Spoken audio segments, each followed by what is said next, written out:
ধন্যবাদ লোপা। আসলে বিএনপির আজকের যে বিজয় র্যালি সেটা বেশ আগেই শুরু হয়ে গেছে। সেই আয়োজন বা সেই কর্মসূচি আয়োজন শুরু হয়ে গেছে এবং ইতিমধ্যে এই যে নয়াপল্টন আশপাশে বিভিন্ন এলাকায় বিএনপি এবং বিএনপির অঙ্গ সংগঠনের যারা আছে তারাও এরকম বিভিন্ন জায়গায় অবস্থান নিয়েছে এই বিজয় র্যালিতে অংশ নিতে। ইতিমধ্যে পল্টন থেকে শুরু করে কাকরাইল, নাইটাঙ্গেল মোড়, ওই অন্যদিকে মৎস্য ভবন থেকে শুরু করে কাকরাইল, অন্যদিকে দৈনিক বাংলা থেকে শুরু করে ফকিরাপুল হয়ে নয়াপল্টন, পুরো এলাকায় বিএনপি নেতাকর্মীদের একেবারে ছেয়ে গেছে এবং মোটামুটি লোকে লোকারণ্য, প্রচুর জনসমাগম আমরা দেখছি। আমরা ইতিমধ্যে নয়াপল্টনের খবর জানি এবং সেখানে আলোচনা সভা শুরু হয়েছে এবং সংক্ষিপ্ত আলোচনা সভা ইতিমধ্যে সেখানে আজকে তারেক রহমান, বিএনপির ভারপ্রাপ্ত চেয়ারম্যান তারেক রহমান তার বক্তব্য দেওয়ার কথা, বিএনপির স্থায়ী কমিটির সদস্য সালাউদ্দিন আহমেদ, এরপরে খন্দকার মোশাররফ তারা বক্তব্য রাখছেন, এরপরে বিএনপির মহাসচিব মির্জা ফখরুল ইসলাম আলমগীর সেখানে বক্তব্য রাখবেন এবং আমরা জানি যে তারেক রহমান কিছুক্ষণ বক্তব্য রাখার পরে তাদের বিজয় র্যালি শুরু হবে।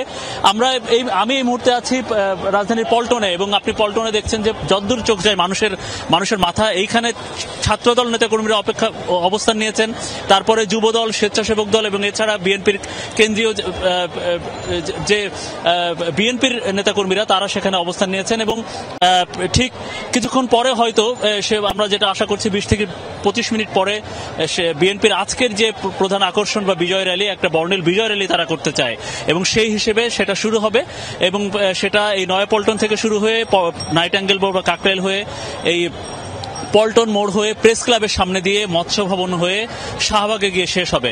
তো আজকে যেটা ধারণা করা হচ্ছে যে এখন 4টা বাজে, ঠিক 5টা বা 5:30টার মধ্যে আনুমানিকভাবে তাদের এই কর্মসূচিটা শেষ হবে।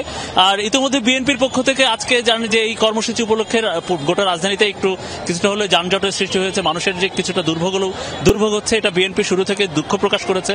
বিএনপি যখন এই কর্মসূচি ঘোষণা করেছিল তখন দুঃখ প্রকাশ করেছিল। আর একটা ব্যাপার হচ্ছে আজকে এই কর্মসূচি ঘোষণার অংশ হচ্ছে কারণ গতকাল রাষ্ট্রীয় অনুষ্ঠান ছিল গণ অভ্যুত্থানের 5 আগস্টের বর্ষপূর্তি উপলক্ষে। এই জন্য গতকালকে বিএনপির কোনো কর্মসূচি বা তেমন বড় কোনো বৃহত্তর কোনো কর্মসূচি ছিল না। আজকে কেন্দ্রীয় কর্মসূচির অংশ হিসেবে দেশের প্রতিটি বিভাগীয়, প্রতিটি জেলায়, প্রতিটি উপজেলা পর্যায়ে আজকের এই গণঅভ্যুত্থানের 1 বছর বিএনপি পালন করছে এবং বিজয় র্যালি তারা পালন করছে। সংক্ষিপ্ত সমাবেশ বিভিন্ন প্রত্যেকটা ইউনিটে বা জেলা ইউনিটে, বিভাগীয় ইউনিটে হচ্ছে। তো আজকে কিছুক্ষণের মধ্যেই হয়তো সেই বিজয় র্যালি শুরু হবে। আমরা আশা করছি তখন নাগাদ আমরা দেখানোর চেষ্টা করব এবং নয়াপল্টনে যে আলোচনা পর্বটি এখন চলছে সেটার পরেই শুরু হবে বিএনপির সেই আকর্ষণীয় বা বর্ণিল গণঅভ্যুত্থানের 1 বছর পূর্তি উপলক্ষে বিজয় র্যালি। লোপা।